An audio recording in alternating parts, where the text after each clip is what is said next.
Hier het ek vir julle cocktail tomaties gerooster met 'n bietjie garlicpoeier, vars kruie en olive. Ja. Ek wens Precious kon hier gewees het man. Ek wens regtig man. Wie Precious het vir my uitgesot.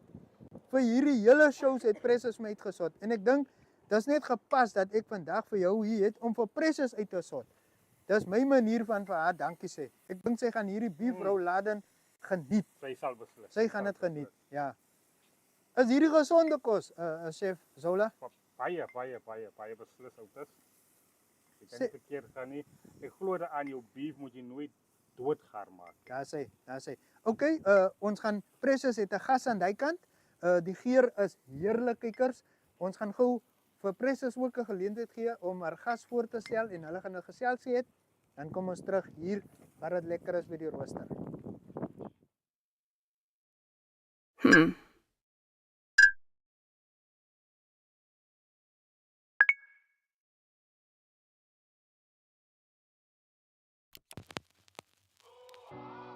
E-Ticket, your online ticket solution for events and event marketing, bringing you ease of mind and making sure that your event gets out there.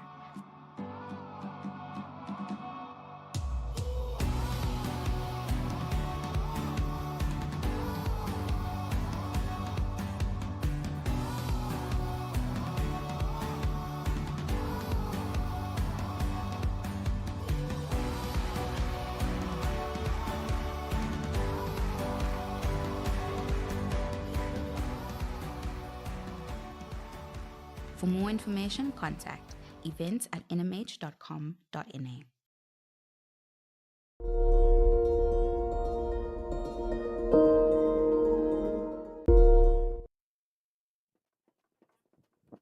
Aan die tafel, maar ek is nie spyt nie want ek sit met 'n baie mooi gesig hier. So, Anina, how are you doing today? Oh, brilliant. So lovely to be here. So happy to be here. Thank you for having me, Precious. Okay, so we have Anina here today. She's going to tell us a little bit about this background of a story of bones, if I'm not mistaken. Yes. Okay, so just take us through a story of bones. So, A Story of Bones is a full feature-length documentary about my journey on the island of St. Helena. So about 12 years ago, I moved there as the environmental officer to work on an airport construction site.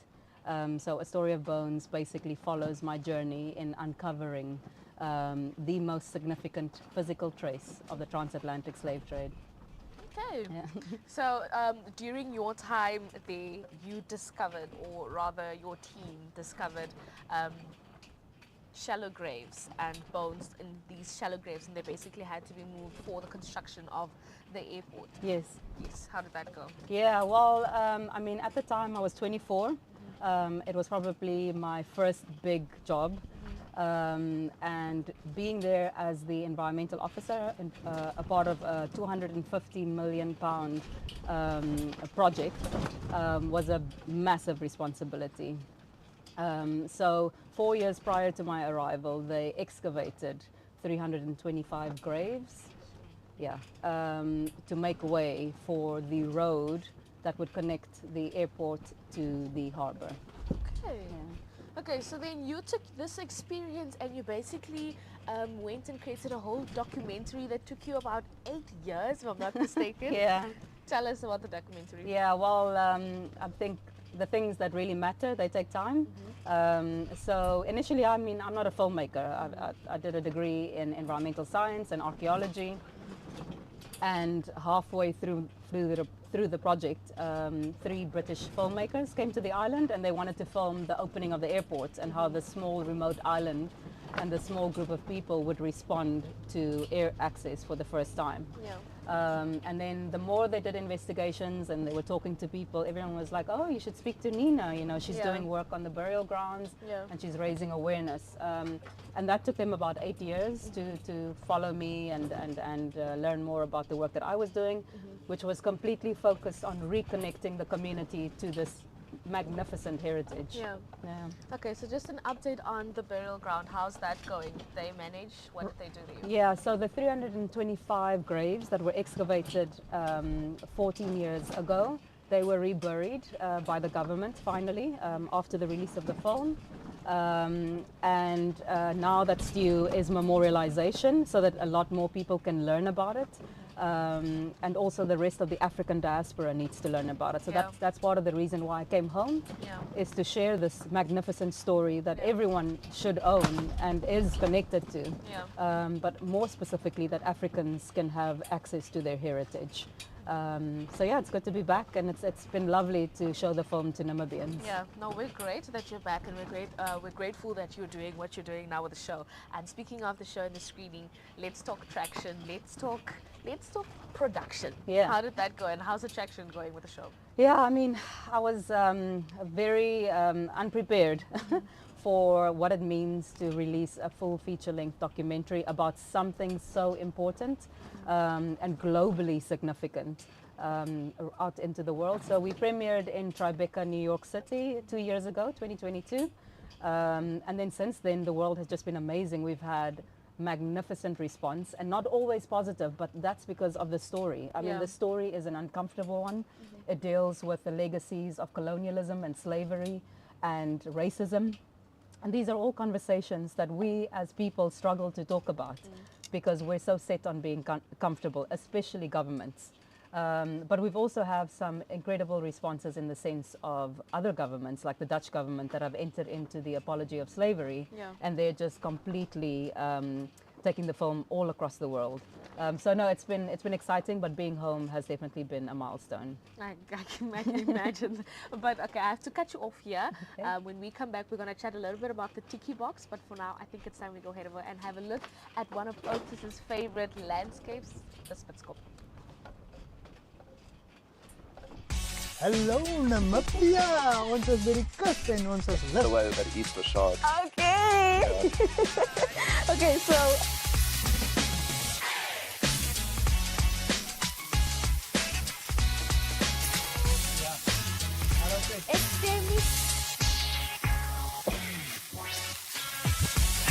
yes, please, today you make sure that we are fed. Sorry, I see.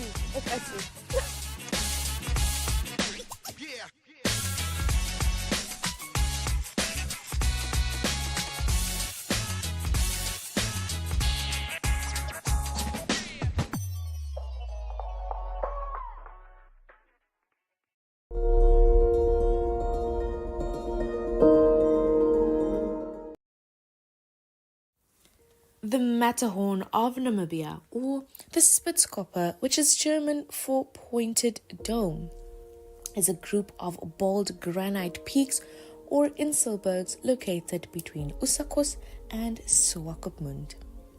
The granite is more than 120 million years old, with the highest outcrop rising about 1,728 meters. That equals to about 5,000 feet above sea level.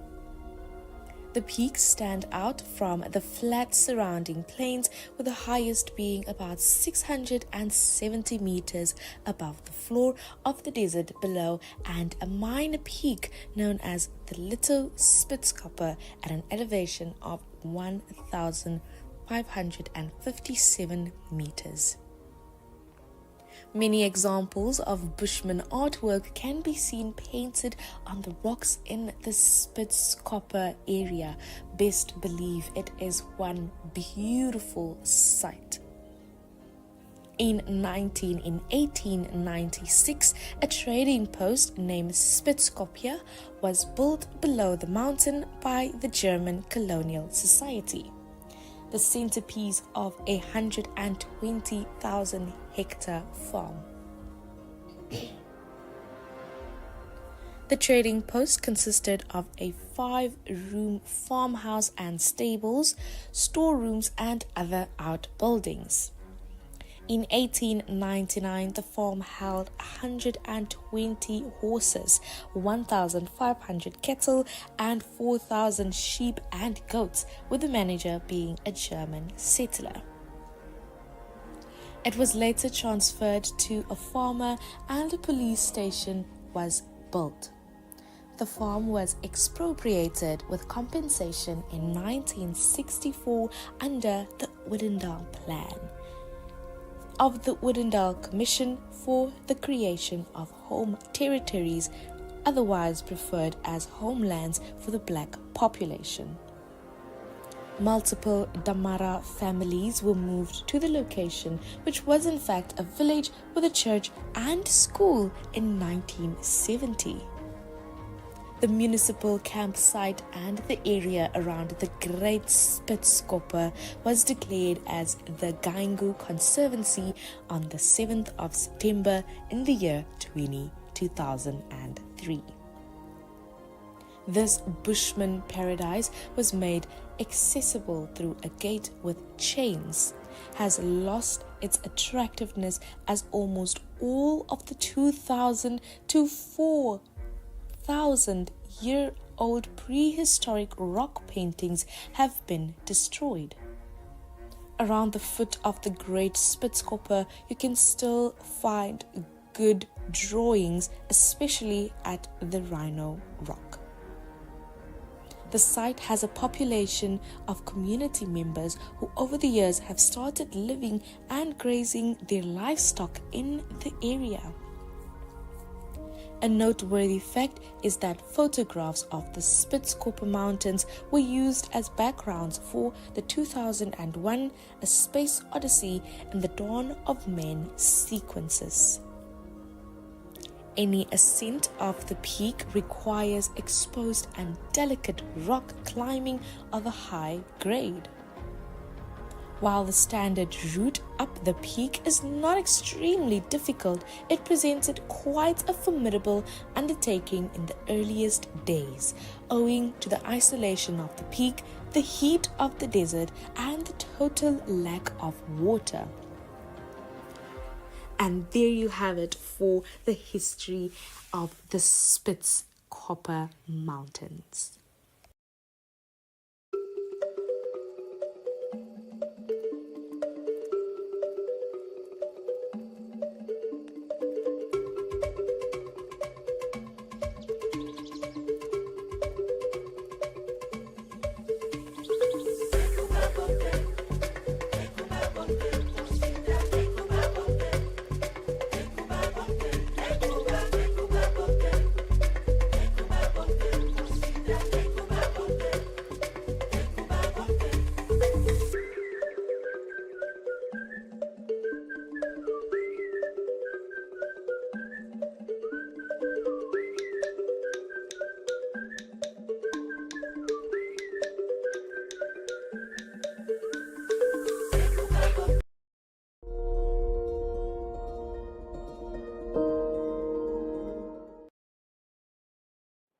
Hello anglers, another long weekend is heading our way, and many will for sure be out to go and give it a try.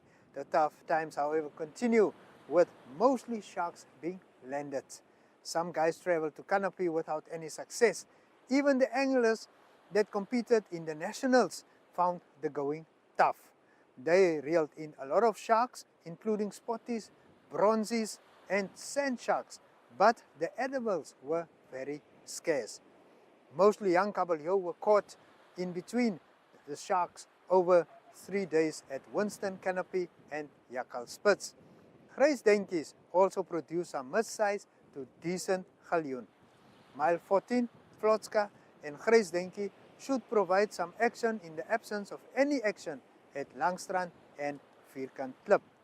Palkies is finally opening up for catching kabeljou on the 1st of April, and this is no April Fool's joke. The area was off limits for catching this delicacy, and catches that were made had to be returned to the ocean. This is necessary to allow the fish to breed and to maintain healthy or sustainable stock levels. Despite the absence of fish, the water conditions are looking excellent for angling, with wave heights of between 0.8 meter and 1.5 meters predicted. Southwesterly, south-southwesterly, westerly and northwesterly winds of between 2 and 26 knots could prevail. This is a good sign and could get the sulfur out of the water and the fish on the bite again. The tide tables indicate that the best fishing times on Wednesday, 27 March, would be from 13 minutes past 3 to 15 minutes past 4. And on Thursday, 28 March, from 20 minutes to 4 to 18 minutes to 5. And on Friday, the 29th of March, from 10 past 4 to 12 minutes past 5. Remember to arrive at least 1 hour before these times. Make sure you have a fishing license. Recreational fishing permits cost $14 per month and $168 per year and are available at the ministry's offices in Windhoek, Walvis Bay, Swakopmund and Loodrich. They can also be obtained at the Henties Bay Police Station. Send a message to our chatbot on 085 785 6231 with the code word tides, and you will receive access to the tides in the palms of your hand. You can also visit our website at www.erongo.com.na to check out the tides and best fishing times for the week. Hallo kykers en welkom by vandag se episode van Erongo Top. I am your host Frida Moloto. I'm your Oshal in Johannes. Bring ons vir julle die nuus, die weer en nog meer. Ek is nog steeds betrokke by Sparta self. Die weer is mooi. Dit is 'n eer om hier te wees. Ondersteun ons. Ons gaan julle trots maak. Sit gerus terug en geniet hierdie episode met ons.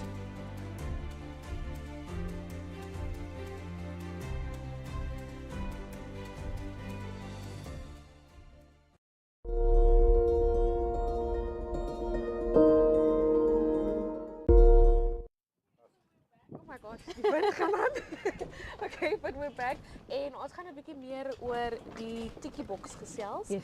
And you're going to tell us how you came about it and how A Story of Bones contributed to it as Yeah. well. So A Story of Bones is basically the first chapter of my journey, and it directly brought me to the Tiki Box project because I realized through discovering, the personal discovery of the graves on St. Helena, that there are so many other sites around the world that also need support, protection, attention. And behind these sites are all these descendant communities and activists that are working to remember and to protect their heritage. And they often don't get the support that they need to do so.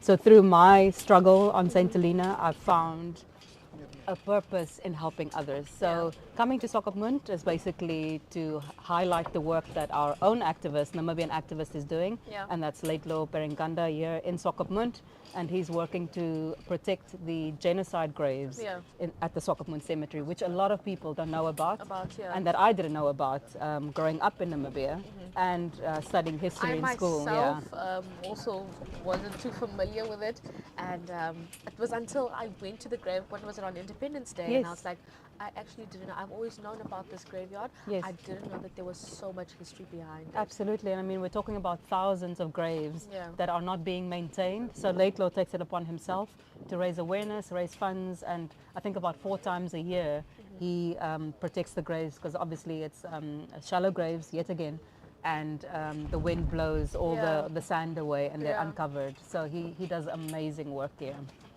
Okay, so I'm sure you've worked on several other projects. Can we just tap a little bit into what you've been busy with? Yeah, so except for the Swakopmund genocide graves here, I've also been working in the Dutch Caribbean.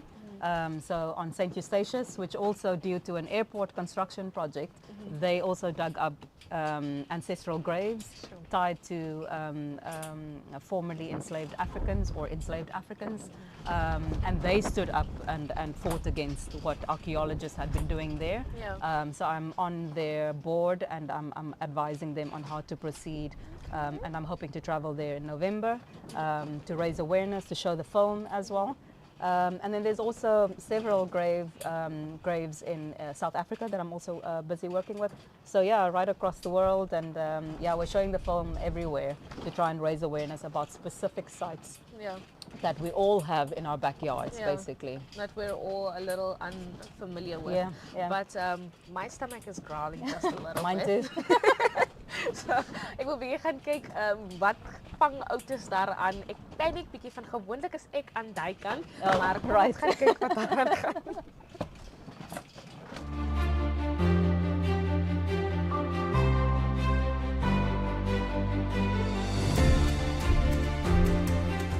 To To check tire pressure, park on a flat surface, remove valve caps and use a pressure gauge on the valve stems. Compare the reading to the recommended pressure in your owner's manual. Adjust as needed with an air compressor.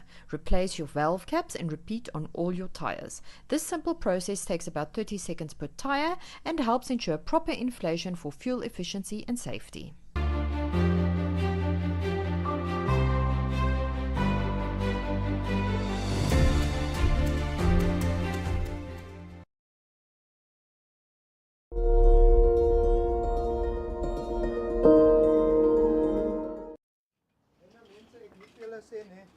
Hierdie man maak so lekker kos, die koele praat saam.